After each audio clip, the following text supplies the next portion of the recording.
नाम गोविंद पाटिल है। मैं पपैया का विशेषज्ञ हूँ कि भाई ये जो पपीता है, जो क्रॉप है, इसको पेरेनियल क्रॉप बोलते हैं। इसकी जो आयु है वो 18 महीने की है और पपीता जो लगाने का जो समय है, पपीता लगाने का वो समय है 1 अप्रैल से लेके 15 जून तक आप लोग पपीता लगा सकते हैं। पपीता लगाते समय 2 प्लांट में का जो डिस्टेंस है 7 फीट होना चाहिए और 2 रो में का डिस्टेंस 7 फीट होना चाहिए। पपीता ये जो क्रॉप लगाते हैं उस समय ज़मीन के प्रकार अनुसार लगाना चाहिए। पपीता में ज़्यादातर कई लोग काले ज़मीन में पपीता लगाते हैं। जो काली जो सॉइल है, जो पानी पकड़ के रखती है, नमी नहीं है, उसमें हमको रेस बेड पे पपीता लगाना चाहिए। और जो सॉइल अच्छी है, जो निचरा करती है, जिसमें नमी आती है, वो सॉइल में हम लोग नीचे पपीता लगा सकते हैं। यहाँ पे जो पपीता लगाया है वो डबल लैटरल पे लगाया हुआ है। जो सिस्टम यहाँ पे बना है वो इनलाइन सिस्टम लगाए हुए है।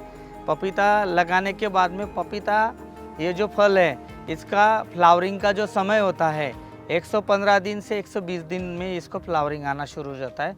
और इसकी जो पहली हार्वेस्टिंग है वो 6 महीने में आ जाती है। मीन्स 160 डेज़ टू 180 डेज़ में ये हार्वेस्टिंग शुरू हो जाती है। ये 18 महीने के क्रॉप होने से इसमें कम से कम 10 बार हार्वेस्टिंग हो सकती है। इसका जो यील्ड आता है 1 एकड़ का 40 टन से लेके 70 टन तक इसका यील्ड आता है। और जो भी फार्मर ये पपीता लगाता है तो पपीता ये फल में ज़्यादा से ज़्यादा विटामिन ए और विटामिन सी बहुत प्रमाण में होता है। पपैया ये क्रॉप खेत में लगाने से क्या होता है, ये अगर नॉर्थ साउथ डायरेक्शन में हम लोग लगाएं तो क्रॉप कवर जल्दी कर लेता है।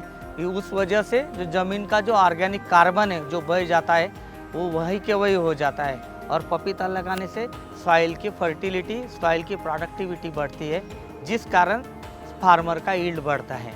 बहुत सारे ऐसे फार्मर्स हैं, पपीता का अगर 1 एकड़ का खर्चा हम पकड़े, 1000 पौधे अगर 1 एकड़ में लगाए तो कम से कम 16,000 रुपये एक वो जो पपीता के पेड़ के होते हैं उसके बाद में उसके जो लगने वाला खाद है वो कम से कम 20 से 25,000 रुपये का है। उसके बाद में उसके ऊपर जो दवाई छिड़की जाती है वो उसका जो खर्चा है वो 8 से 10,000 रुपये एकड़ है। टोटल 1 एकड़ पपीता की अगर खेती करें तो 40 से 50,000 तक अपने को खर्चा आता है। और इसका यील्ड आता है 40 टन से लेके 80 टन तक। तो 1 एकड़ में इसका अगर यील्ड पकड़े तो 3 से 4 लाख तक आता है। अगर खर्चा निकाल ले हम लोग तो 1 एकड़ में 2.5 लाख से 3 लाख तक का मुनाफा फार्मर को मिलता है। ये जो पपीता में बेसिकली जो वैरायटी लगाई जाती है इसको बोलते हैं रेड लेडी 786 करके वैरायटी आती है। ये इसकी विशेषता ऐसे कि इसमें गोल और लंबे फल आते हैं। और ये जो वैरायटी है इसमें गोड़वा बहुत अच्छा है। इसकी कीपिंग क्वालिटी बोले तो ये पपई दिल्ली तक जा सकती है, शाहदा से लेके, क्योंकि शाहदा नंदुरबार में पपीता 5000 हेक्टेयर पे लगता है और वहाँ से रोज़ डेली 300 व्यापारी दिल्ली ले जाते हैं इसको। इसकी कीपिंग क्वालिटी भी बहुत अच्छी है।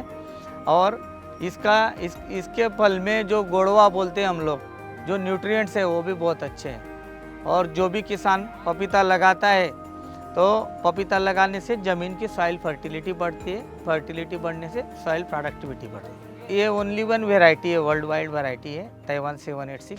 बाकी की जो वैरायटी है अभी मार्केट में वो इसका पेपेन निकालने के लिए यूज़ होता है। पपई के फ्रूट में से जो दूध निकलता है उसको पेपेन बोलते हैं। पेपेन मीन्स प्रोलैक्टिक एंजाइम से, वो एंजाइम से हम लोग जितनी भी दवाइयाँ और कॉस्मेटिक बनाते हैं उसमें उसका यूज होता है। वो जो नीचे जो रोग लग जाता है हम लोग उसको फुट रॉट डिसीज़ कहते हैं पपीता में।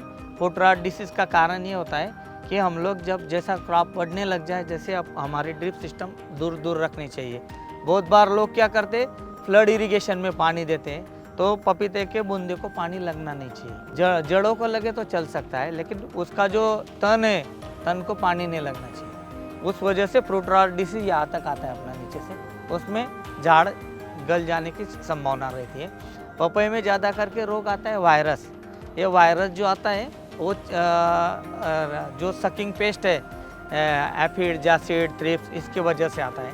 अगर हम लोग टाइम पे अगर इस पे फ्लावरिंग से फ्रूटिंग टाइम में अगर सही समय पे 2-3 फवारनी हम लोग करें तो ज़्यादा से ज़्यादा यील्ड ले सकते हैं। इसका पोटेंशियल है 40 टन से 70 टन तक आराम से आने का। पपीता पक जाने की स्टेज होती है, यहाँ पे जो दिखा है उसके सिम्टम दिख जाते हैं। पीले पीले धब्बे पड़ने लग जाते हैं लाइक दिस। ये सिम्टम्स है। ये होने के बाद में पपीता व्यापारी लोग निकाल के पेपर में रैपिंग करके उसको गाड़ी में हार्वेस्टिंग के लिए ले जाते हैं। किसान साथियों को हम लोग इसलिए ये जानकारी देना चाहते हैं कि इसमें से ज़्यादा मुनाफा मिल सकता है। 1 एकड़ में 2.5-3 लाख रुपए इजीली कमा सकते हैं। और इसके ऊपर अगर दूसरा कोई क्रॉप ले तो ये वो क्रॉप की ज़मीन की सॉइल फर्टिलिटी और सॉइल प्रोडक्टिविटी बढ़ती है।